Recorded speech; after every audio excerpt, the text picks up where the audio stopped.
In this video, we're going to be going over areas of curves, and it's actually really simple. It's just kind of taking what you already know and expanding it into multiple functions. So the first thing we're going to start off with is just a nice picture where we define the area enclosed. So this is going to be the letter S. That's highlighted here in blue, which I'm kind of drawing my little shaded region in.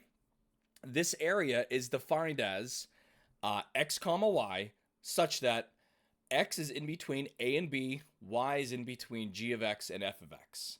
So really, all these two things right here are doing is they're just defining the boundaries. X can be anywhere in between a and b, so that's here. And y can be anything in between f of x and g of x. Now, if we think about this, okay, if we think about this in terms of our old school definition of integration, then we're going to have the following.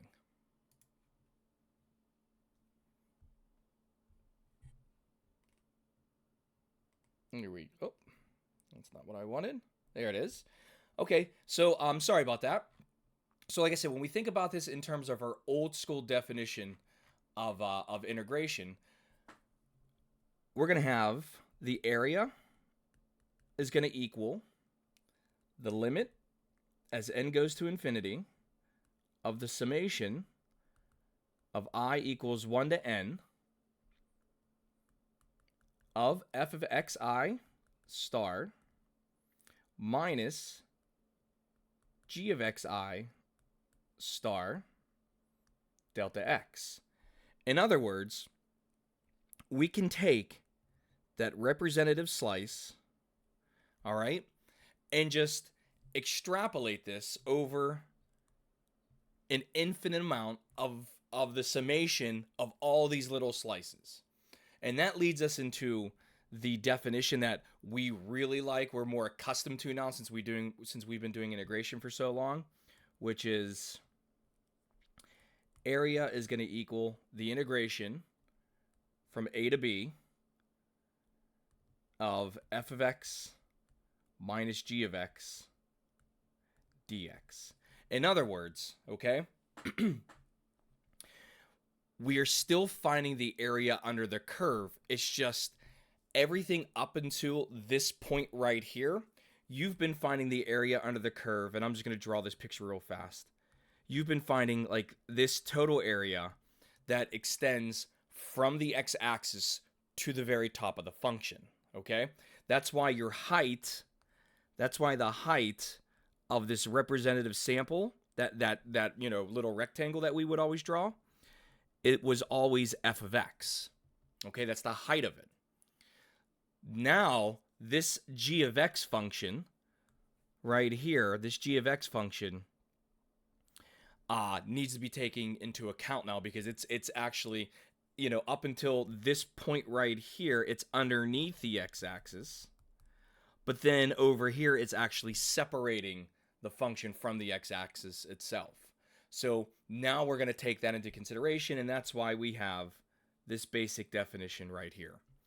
So what I'd like to do now is just go ahead and do a couple examples. It's very straightforward. So let's go ahead and let's do this. We're going to find the area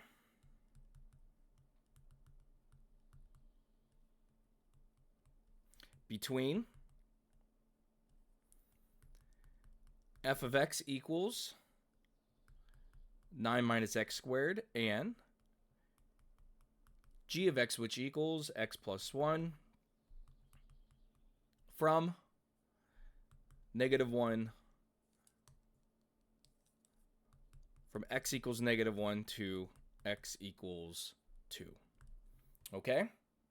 Now, before you could do anything, you just cannot automatically assume that the very first function is the top function and the second function is that bottom function.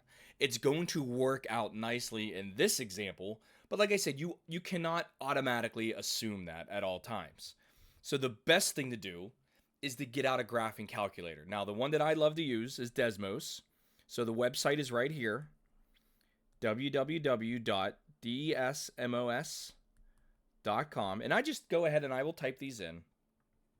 So let me break out the calculator here. So here we go. Here's our graphing calculator. F of x is going to be 9 minus x to the second. G of x is going to be x plus 1. And from a equals negative 1 to 2, so right here, all right, is our picture, and this is what we want. We're going to find the area of this shaded region right here. Okay, so let me go ahead and I'm going to copy and paste this into our notes.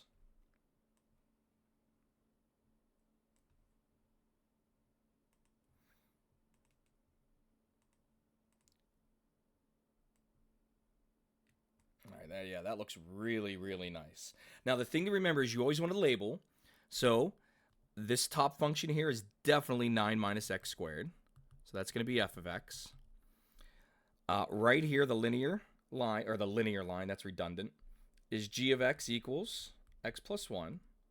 Okay, and remember, when you draw that slice, which you're going to, it's really nice if you draw them initially, but then once you get better at this, you don't have to. But it's really nice to draw because now you can clearly see, okay, 9 minus x squared is the upper function. G of x is the, G of x, which equals x plus 1, is that lower function. So for us, it's going to be the integral from negative 1 to 2 of 9 minus x squared minus the quantity x plus 1 evaluated between negative 1 and 2 dx. So from here, it's just to go ahead, simplify what you can, integrate, and then evaluate the limits of integration. So I'm going to simplify. I will simplify all this first. So this is going to give me the integral from negative 1 to 2 of, give me a second, okay, 8 minus x to the second dx. Now we're going to go ahead and integrate. So this is going to give us, and I'm going to write it lower left. I'm going to write it right here where I put that arrow.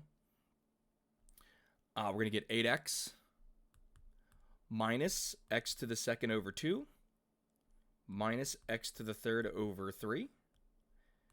And we're going to evaluate this between negative 1 and 2. So I'm going to need some space for this.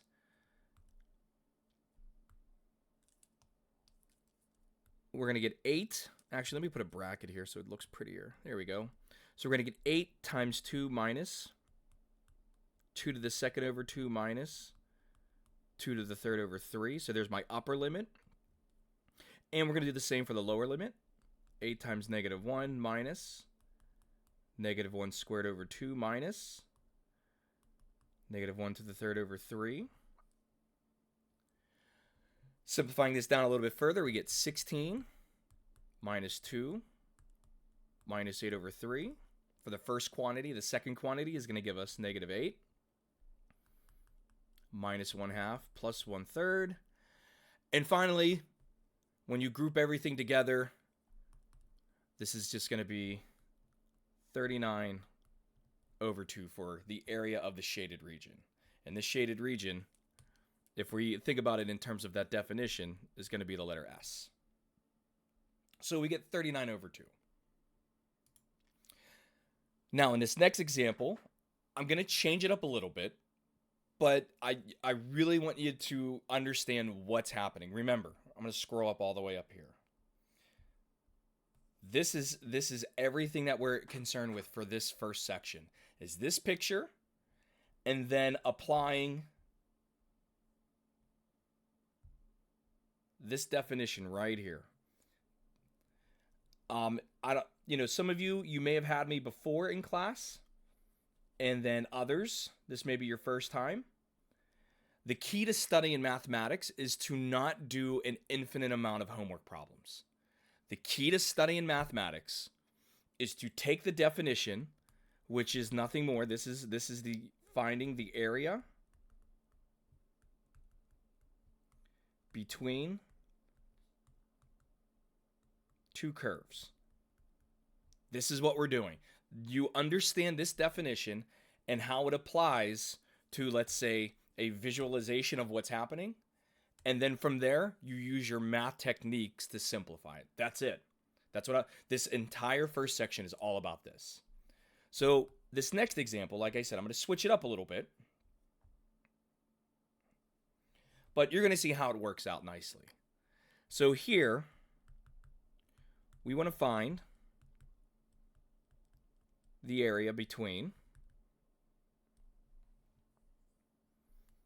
y equals x and y equals the quantity x minus 2 squared.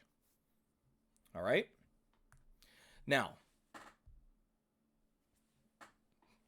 you should notice that there are a couple different things from this problem compared to the previous. The first of which is the fact that I'm using the variable y twice, whereas in the previous example, I used f of x and g of x. And in that previous example, we'll scroll up to the previous. In the previous example, I said, hey, remember, do not automatically assume that the first thing I write is the top curve and the second thing that I write is the bottom curve. In fact, in this example down here, just by looking at this, all right, some of you may be able to identify what's going to be the top and bottom curve. Some of us may not, and that is absolutely fine. We live in a day and age where we have technology at our disposal, so we can easily graph this, and we can figure out which one's the top and bottom.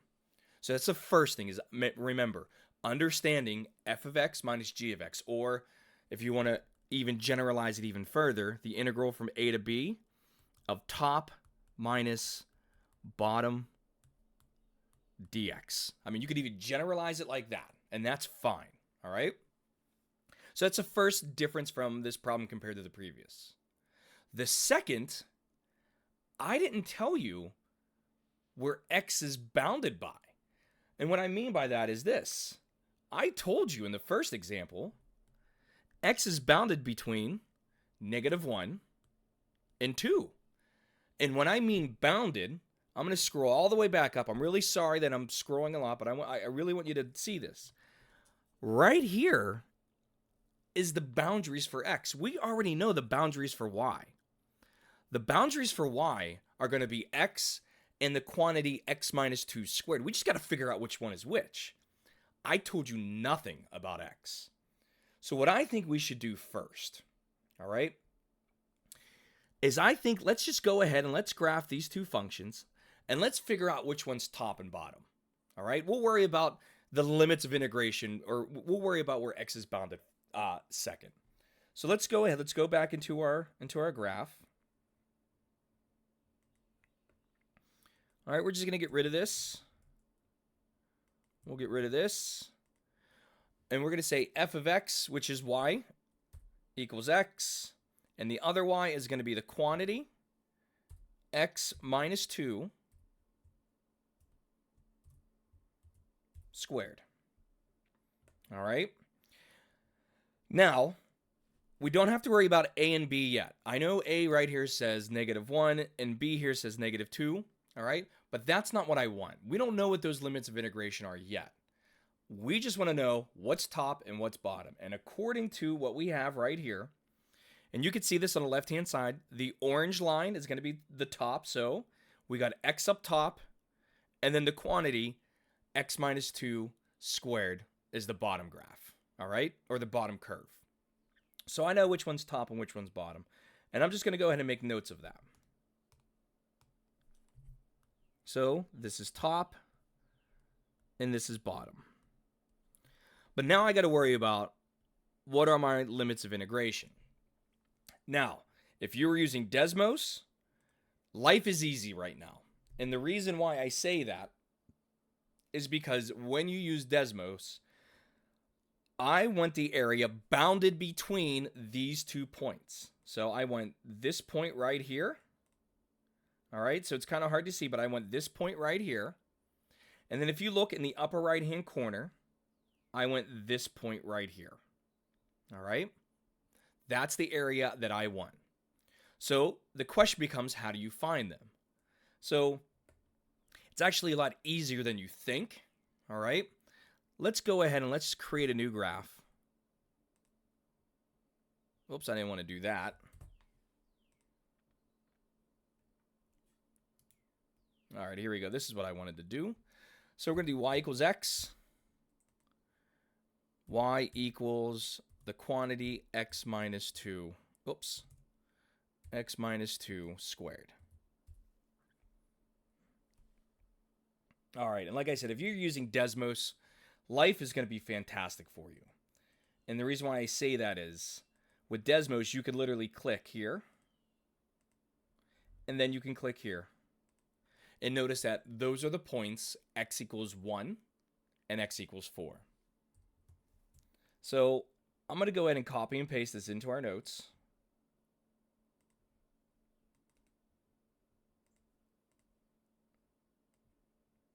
All right, I'll put it directly underneath. I'll move it over here. Because this is the point. Oh, it disappeared on me. Oh, well. This is the point 1, 1. And right here's the point 4, 4, which we could clearly see that. All right. Now, like I said, this is lovely when you're using Desmos because you can just click on them and you can figure it out. All right. So x is going to be bounded between 1 and 4. Therefore, our limits of integration are going to be 1 to 4 of the top function, which is x, minus the bottom function, the quantity x minus 2 squared dx. But hopefully you're sitting there and you're thinking to yourself and you're asking, what if I don't have Desmos? How do I find those points? Well, the thing you have to remember here is these two functions, so this is the function y equals x, and blue is the function y equals x minus 2 quantity squared, are going to be equal to each other at these points. They're equal to each other at those points because they intersect each other. So they're equal to each other. So if you don't have Desmos, to find the limits of integration, set each function equal to each other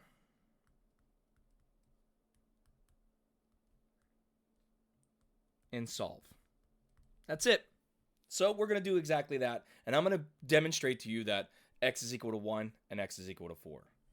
So we have x equals the quantity x minus 2 squared. All right. That's going to give us x equals, I'm going to expand the right-hand side. So that's going to give me x to the second minus 4x plus 4. Since this is quadratic, I'm going to set it equal to 0 by subtracting x from both sides. That's going to give me 0 equals x to the second minus 5x plus 4. I'm going to go ahead and use my techniques of factoring to factor this to be x minus 1, x minus 4 equal to 0. And then finally, using the zero product property, I set each factor that contains a variable equal to 0. And solve to give me x equals 1 and x equals 4. And that's how you algebraically find those limits of integration. All right. Whew. It's a lot of work just for one problem. But sometimes you got to do that. So now that we know how to do all this, let's just go ahead and let's finish this problem strong. We're going to integrate 1 to 4 of x minus 2 quantity squared dx. Now, remember, do any math, any algebraic simplifications first to make your integration a lot nicer. So this would be the integral from 1 to 4 of negative x to the second plus 5x minus 4 dx. Now I'm going to go ahead and integrate. This is going to give me negative 1/3 x to the third plus 5 over 2 x to the second minus 4x evaluated between 1 and 4. And lastly, when I go ahead and make my substitutions, my upper limit is going to be negative 64 over 3 plus 40 minus 16 minus negative 1/3 plus 5/2 minus 4. And that gives us 9 over 2 when you go ahead and simplify completely.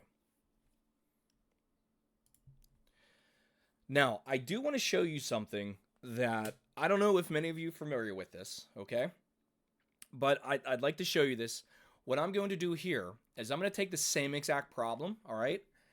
And I'm going to show you how to actually use your calculator a little bit to really help you figure out like these limits of integration and everything, because Desmos is nice, but some of us have a TI-84 calculator as well. So I'm going to go ahead and do that for us. So let's get out our calculator here.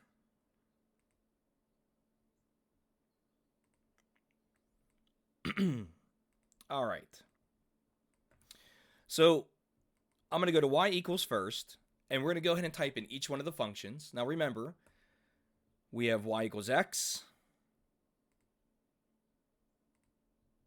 and y equals the quantity x minus 2 squared. And we're going to go ahead and graph this. So there's our y equals x. There is our the quantity x minus 2 squared. And I'm going to go ahead and kind of just make this window look a little bit nicer, okay?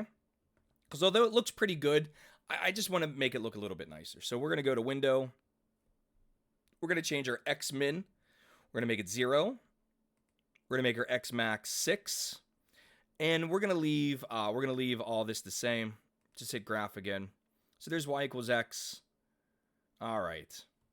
And there is you know what? I do want to let's change the y-axis a little bit too. Let's make it go from -2 to 6. All right, there we go. That looks really nice. Okay. So once again, you can clearly see where the intersections are. We know it's x equals 1 and x equals 4, but let me show you how to actually do that on your calculator. So above the trace button is the word calc. Second, trace for calc, and we're going to go to intersect right here, which is number 5. Okay? So we're going to go down to number 5, and it's going to ask us, okay, what's your first curve? And, you know, I guess the best thing to do is kind of get close to the point that you want. So we're going to do x equals 4 first. So we're kind of close to it. You can see the cursor. So our first curve is that one highlighted where the cursor's blinking. Hit enter. The second curve is the second curve blinking, all right? And now it's going to ask, do you want to guess? And this is why you want to move the cursor close to whatever intersection you want to find, because you don't want the calculator to get confused on which one to guess for. But I moved it over to x equals 4. I said, this is my first curve. This is my second curve. Would you like me to guess? I'm going to say yes. I'm going to hit enter one more time. And right here, it's blinking. It's kind of hard to see, but it's blinking at the intersection, and it says x equals 4, y equals 4. We could do the same exact thing, all right, except we're going to just move the cursor down here. So let's go back to our calculate menu. We're going to go to intersection. Notice that it's blinking right there, but we're going to move this cursor all the way down over here now. We're going to get really close to the first intersection point. Now, we know this is x equals 1. So the first curve, yes. Second curve, yes. Would you like me to guess? Absolutely. X equals 1, y equals 1. So your calculator has this functionality to actually find these points of intersection. So I'm just going to go ahead. We'll copy and paste this nice picture here into our notes. This will be pretty nice to have to reference, I guess. I don't know. It's in the notes, so you can sit there and you can show everybody. All right. Oops, I definitely need to move that down a lot more. There we go. I think that'll work. Yeah, that'll work. That'll work. All right, so I hope you found this video helpful. Everything else is pretty much just a replication of what I just did. Just remember the key. Understanding the definition of finding the area between two curves right there. And how do we do that?